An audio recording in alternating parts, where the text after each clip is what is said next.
Agriculture के सभी प्यारे विद्यार्थियों का उत्थान साइंस एकेडमी के इस खूबसूरत ऑनलाइन प्लेटफॉर्म पर हार्दिक स्वागत है।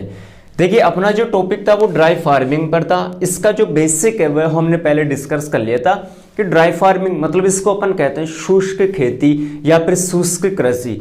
अब शुष्क कृषि क्या होती है? जहां पर पानी की क्या होती है, एक्चुअली कमी होती है, वहां पर अपन जो खेती करते हैं ना, वही चीज क्या है, शुष्क कृषि।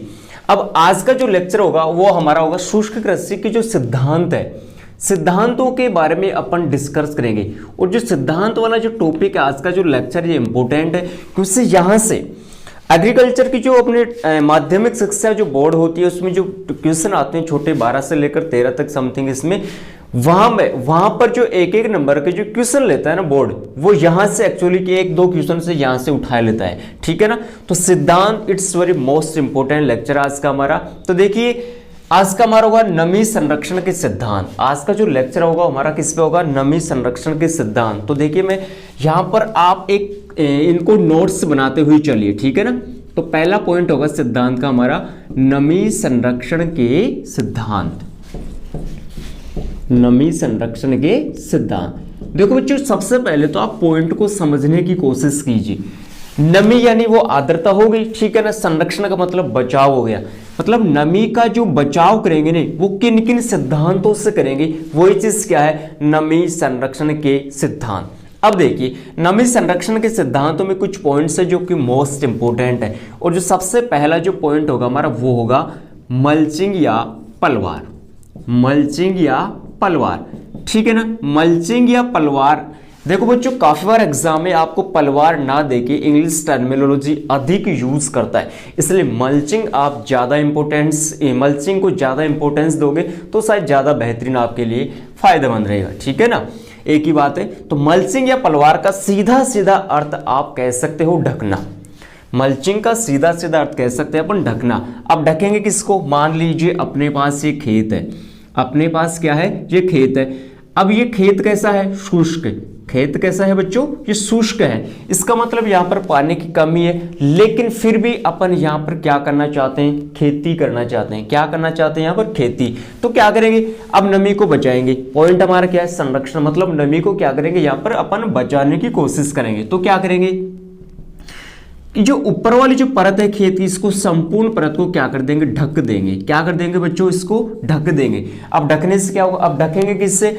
अपन पॉलीथीन का यूज कर सकते हैं, यहाँ पर घास फूस का भी यूज कर सकते हैं, जो भी वेस्टेज प्रोडक्ट है ना उसका अपन यहाँ पर क्या कर सकते हैं? यूज कर सकते हैं। तो संपूर्ण खेत को हमने ढक दिया। ठीक है। अब क्या होगा? अब ढकने से क्या होगा कि मान लीजिए सूर्य के प्रकाश, सूर्य है, अब सूर्य का प्रकाश आएगा तो क्या होगा? वाष्पीकरण की क्रिया यहाँ पर क्या होगी? ज्यादा। वाष्पीकरण की क्रिया होगी ज्यादा। और पौधों से क्या होता है? यहाँ पर वाष्पोत्सर्जन। पौधों से वाष्पोत्सर्जन होता है और भूमि से क्या होता है? वाष्पीकरण। अब यदि खेत को हमने ढक दिया तो कौन सी क्रिया बंद हो जाएगी? वाष्पीकरण की क्रिया क्या हो जाएगी? बंद। इसका मतलब यहाँ पर जो नमी थी वो शेष यहाँ की यहीं पर रह जाएगी।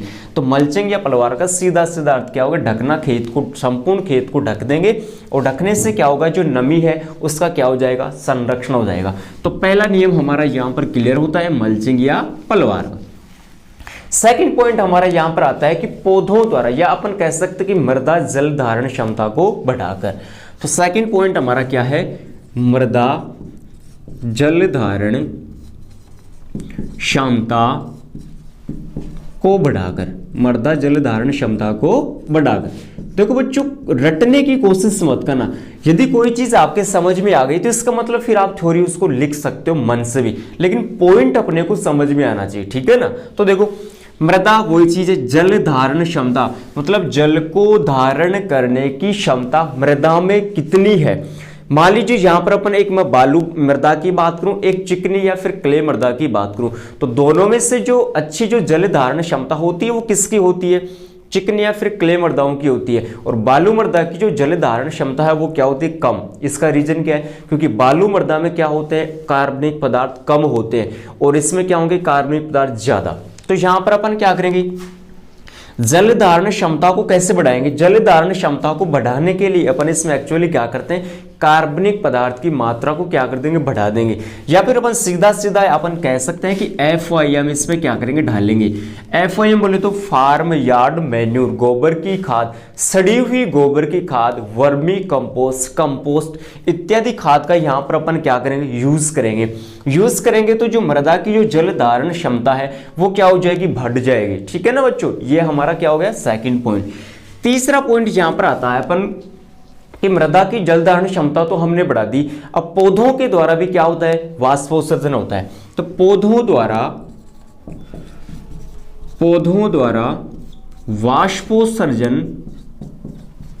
वाष्पोत्सर्जन की क्रिया को कम करना। अभी मैंने यहां पर बात की एक तो वाष्पीकरण और एक वाष्पोत्सर्जन। वाष्पीकरण का तो हमने इलाज कर दिया, किसके द्वारा, मल्चिंग या पलवार के द्वारा। लेकिन अब जो पौधा है, मान लीजिए ये पौधा है और पौधे के ये वायवीय भाग है, पौधे के ये क्या है बच्चों, वायवीय भाग है। अब इन वायवीय भागों से क्या होता है, एक्चुअली यहां से जल की हानि होती है या वाष्पोत्सर्जन होता है, मैं एक्चुअली इसको ये कह सकता हूं। ठीक है ना, अब इनको हमें क्या करना होगा, बंद करना होगा। इनको क्या करना होगा, बंद करना होगा, क्योंकि इनको बंद हमने नहीं किया तो जल की हानि ज्यादा होगी, और जल की हानि ज्यादा होगी तो इसका मतलब जो पौधा है उसको जल की पूर्ति नहीं होगी, क्योंकि यहाँ पर खेती कैसी कर रहे हैं, शुष्क खेती अपन यहाँ पर अपना रहे हैं। तो अब क्या करेंगे, इनको बंद करेंगे। तो बंद करने में इसमें अलग अलग हार्मोन यूज करेंगे। तो देखिए सबसे पहले अपन यहाँ पर यूज करेंगे पर्णरंध्रों को बंद करने वाले। सबसे पहले हमारा पॉइंट क्या होगा, पर्णरंध्रों को बंद करने वाले। अब पर्णरंध्रों को जो बंद करेंगे ना, पर्ण यानी पत्ती, अब पत्ती में जो रंध्र है उसको अपन बंद किससे करेंगे, तो उसका नाम है हार्मोन का PMA। क्या नाम है बच्चों, PMA। इसका पूरा नाम आप लिख सकते हो, फिनाइल मर्क्यूरिक एसीटेट।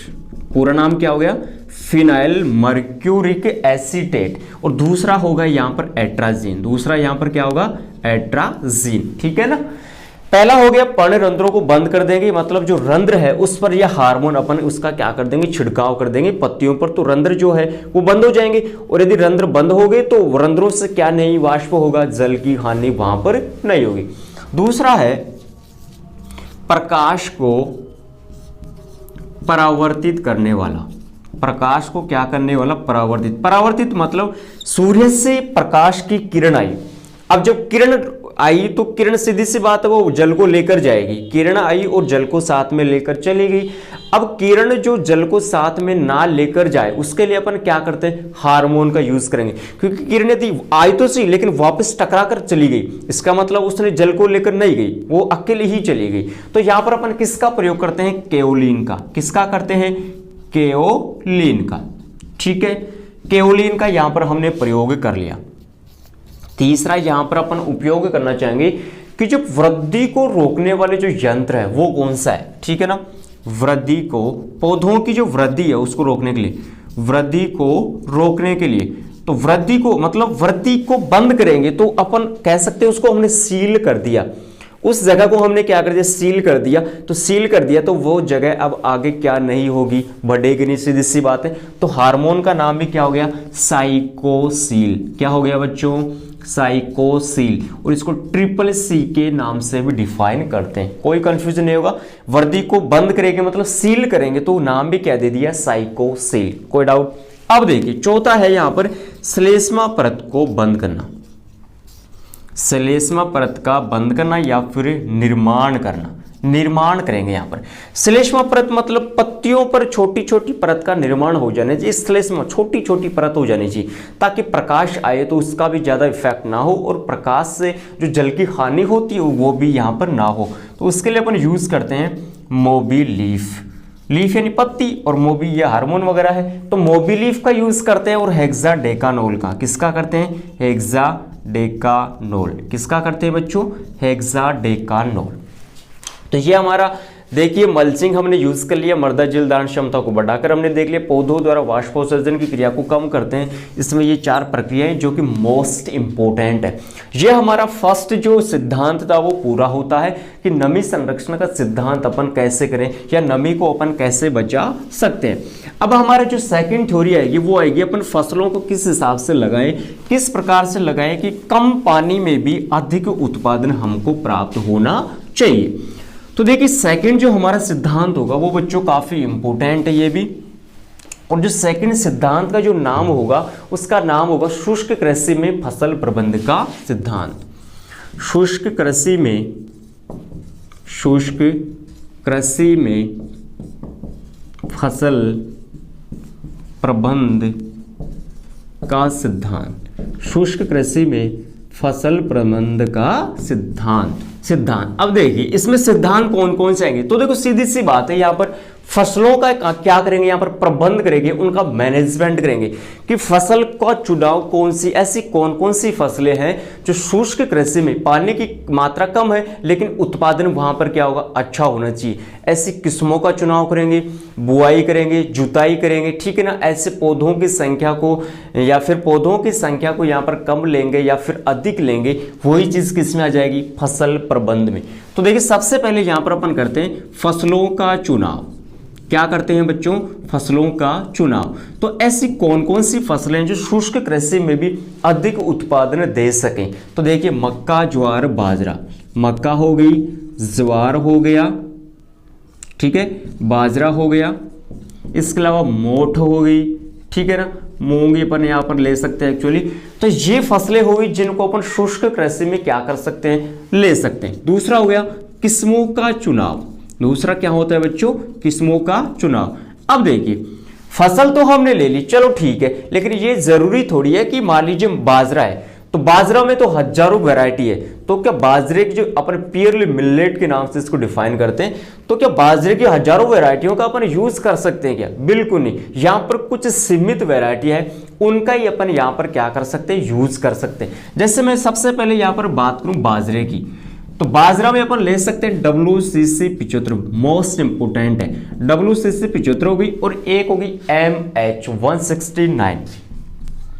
MH169 इन 2 वैरायटियों को अपन शुष्क कृषि में लगा सकते हैं। इनमें क्या होगा, जो उत्पादन हमें प्राप्त होगा वो उतना ही प्राप्त होगा जितना यहाँ पर होना चाहिए। सेकंड यहाँ पर अपन इसमें ग्वार भी ले सकते हैं। तो ग्वार में वैरायटी की बात करें तो दुर्गापुरा सफेद। कौन सी होगी बच्चों, दुर्गापुरा सफेद। इसके अलावा मोस्ट इंपोर्टेंट वैरायटी है RGC 936।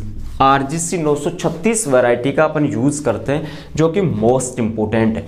और बात करें तो यहाँ पर अपन मोठ ले सकते हैं। मोठ में एक्चुअली कौन सी लेते हैं, RMO 40। कौन सी लेते हैं, RMO 40। देखो बच्चों मोठ की सबसे वैरायटी को याद करने का सबसे बेहतरीन तरीका, मोठ में देखो MO, मोठ से बनता है MO, मोठ बन रहा है ना, मोठ। तो RMO 40 मोठ की इंपोर्टेंट वैरायटी है। ये होता है हमारा फर्स्ट, फसलों का चुनाव कर लिया, यहां पर हमने किस्मों का चुनाव भी कर लिया। अब अपन करेंगे यहां पर खेत की जुताई। क्या करेंगे, तीसरा पॉइंट हमारा क्या होगा, खेत की जुताई। खेत की जुताई। अब खेत की जुताई में सीधी सी बात है अपन गहरी जुताई करेंगे। गहरी जुताई इसलिए करेंगे कि जो वर्षा ऋतु होती है, तो वर्षा ऋतु के समय जो पानी आएगा, जो जल आएगा वर्षा ऋतु का, वो दूसरे खेत में नहीं जाना चाहिए। यदि दूसरे खेत में चला गया तो नुकसान होगा, वहां पर एक तो जल शरण की क्रिया होगी और खेत में पानी की भी वहां पर क्या होगी, एक्चुअली कमी हो जाती है। तो खेत की गहरी जुताई करेंगे तो जो जितना भी वर्षा का जल है वो क्या हो जाएगा, उसमें समा जाएगा, ठीक है ना, तो उससे हमें बेनिफिट होगा। फिर देखिए खेत की जुताई कर दी। अब हमारा नेक्स्ट इसमें पॉइंट होगा बुआई। क्या होगा यहाँ पर, बुआई। अब बुआई भी अपन किस तरीके से करें, यदि समय पर हमने बुआई नहीं की तो पछेती किस्में हो जाएंगी, यदि पछेती किस्म हो गई तो उत्पादन सीधी सी बात यहाँ पर कम होगा। दूसरी बात, जो बीज उपचार है, बीज उपचार में अपन लेते हैं जैसे कवकनाशी को नष्ट करने के लिए कार्बेंडाजिम अपन यूज करते हैं। फिर अपन बात करें कि बीज दर, बीज दर में एक्चुअली क्या करते हैं कि यहाँ पर 10 से 15% जो बीज दर है वो अधिक लेते हैं। अधिक इसलिए लेते हैं बच्चों कि जितना हमने बीज डाला, मान लीजिए 100 बीज हमने बाजरा का डाला, तो जो जितने 100 बीज डाले, क्या 100 में से 100 बीज का अंकुरण हो गया क्या? बिल्कुल नहीं होगा। 100 में से वहां पर जो अंकुरण होगा वो अपन नॉर्मली ले सकते हैं समथिंग 70 से 80 बीज अपन नॉर्मली ले, तो 70 से 80 बीजों का वहां पर क्या होता है? जर्मिनेशन। तो यदि 100 बीज लिए तो 70 बीजों का, इसका मतलब 70 बीज का अंकुरण हुआ, तो वहां पर अपन 15% अधिक ले रहे हैं, मतलब 115 बीज लेंगे। तो 115 बीज ले रहे हैं तो वहां पर जो एवरेज होगा वो लगभग 80 या फिर 85 का रहेगा, इसलिए बीज दर थोड़ी अधिक लेते हैं, 10 से 15% अधिक। फिर अपन इसमें बात करें कि पौधों की संख्या। अब पौधों की संख्या यदि ज्यादा है तो क्या कर देंगे? कम कर देंगे। यदि नमी और कम हो रही है तो जो पौधे जल गए या खराब हो गए, जो पौधे किसी काम के नहीं है, उन पौधों को हटा देंगे। यदि कमी आ रही है तो अपन बीच बीच में से एक एक पौधों को क्या कर देंगे बच्चों? हटा देंगे। ठीक है। यदि इससे अलावा और यदि अधिक कमी आती है ना, तो अपन एक लाइन को छोड़कर दूसरी लाइन को क्या कर देंगे बच्चों? वहां से हटा देंगे। तो जितने पौधे हैं उतनी नमी होनी चाहिए, या फिर मैं कहना चाहूं दूसरी लैंग्वेज में कि जितनी नमी है खेत में उतने ही पौधे होने चाहिए, ताकि उत्पादन उन्हीं पौधों से हमें क्या मिले? ज्यादा मिले, बढ़िया मिले। ठीक है ना। फिर जो नेक्स्ट हमारा यहाँ पर जो सिद्धांत होगा वो होगा खाद व उर्वरक। अब देखिए बच्चों, खाद और उर्वरक की मात्रा यहाँ पर थोड़ी कम लेंगे, क्योंकि यदि हमने खाद और उर्वरक ज्यादा डाला तो क्या होगा? पानी की आवश्यकता ज्यादा पड़ेगी। जैसे मैं यहाँ बात करूँ कि उर्वरक यूरिया की बात करूँ, तो यूरिया को अपन छिड़काव के रूप में यूज लेते हैं। तो यूरिया छिड़काव किया तो इसके बाद उसको पानी भी चाहिए फसल को। जैसे मैं गोबर की खाद की बात करूँ तो गोबर की खाद में थोड़ी हीट ज्यादा होती है, तो उसको भी पानी की आवश्यकता क्या होती है? ज्यादा। ठीक है। तो दलहनी फसलों में तो अपन क्या करते हैं? ये ज्यादा यूज करते हैं। तीसरा सिद्धांत आता है यहाँ पर खाद व उर्वरक। तो दलहनी फसलों में अपन यहाँ पर बढ़िया यूज ले सकते हैं। दलहनी फसलों को अपन लगा सकते हैं, उनसे लेग्यूमिनेसी कुल होता है और वो नाइट्रोजन स्थिरीकरण का काम भी अच्छा करती है। फिर मैं बात करूं यहाँ पर खरपतवार प्रबंध आएगा। चौथा सिद्धांत हमारा क्या होगा बच्चों? खरपतवार सिद्धांत। क्या होगा बच्चों? खरपतवार सिद्धांत। ठीक है ना। खरपतवार का प्रबंध सिद्धांत करेंगे, क्योंकि खरपतवार का यदि हमने कंट्रोल नहीं किया तो क्या हुआ? जो भी हम फसल को पानी दे रहे हैं, खाद दे रहे हैं, उर्वरक दे रहे हैं, तो सभी का सभी जो मटेरियल है वो कौन ग्रहण कर लेगा? खरपतवार कर लेगा, सीधी सी बात है। तो फसल को तो वहां पर नुकसान हो गया ना। तो खरपतवार का क्या करेंगे? प्रबंध करेंगे, उसका मैनेजमेंट करेंगे, या फिर खरपतवार को वहां से अपन क्या करेंगे? नष्ट करेंगे। लास्ट हमारी यहाँ पर थ्योरी होगी मिश्रित फसल। क्या होगी बच्चों? यहाँ पर मिश्रित फसल। मिश्रित फसल का यहाँ पर अपन यूज करेंगे, और मिश्रित फसल में अपन फसल चक्र को जरूर अपनाएंगे, और फसल चक्र में लेग्यूमिनेसी कुल की फसलों को अपन जरूर लेते हैं। ये आपने पहले भी पढ़ा होगा, और नहीं पढ़ा है तो कोई बात नहीं। ठीक है दोस्तों, तो ये होता है हमारा आज का सिद्धांत। सिद्धांत बहुत ही इंपॉर्टेंट है, क्योंकि यहाँ से आपके हो सकता है बोर्ड क्लास में क्वेश्चन पुटअप हो जाए, और छोटे क्वेश्चन तो लगभग यहाँ से पुटअप होता ही है। तो आई होप कि आज का जो लेक्चर आपको पसंद आ गया होगा। ठीक है दोस्तों, थैंक यू।